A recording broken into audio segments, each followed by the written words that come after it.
mimi kuna mahala nataka sasa tuhoji vizuri. Kwa hiyo sasa Konde sasa hivi anataka kutuambia ameelewa kwa nini alilipishwa milioni 600 na WCB. Make nakumbuka aliwahi kulia mpaka airport. Machozi akamtoka. Mama yangu anaishi maisha magumu sana. Leo nalipishwa milioni 500. Unaikumbuka hiyo clip? Leo nalipishwa milioni 500. Mama yangu anaishi bro, mimi nakwambia mama yangu anaishi maisha magumu sana huko. Mimi mtoto wa kimaskini bro. Mama yangu anaishi maisha magumu, milioni 500 ni nyingi. Nimetoa. Mwenzio umemlipisha 1 billion. Na wewe ulilia kwa milioni 500. Sasa mama yake Ibra anaishi maisha gani? Konde tujibu na hilo.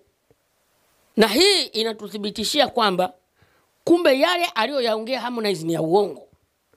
Akiwa anatoka Marekani, ameshuka pale airport, anazungumza kwa machozi na simanzi nzito sana. Aliyoyazungumza ni ya uongo.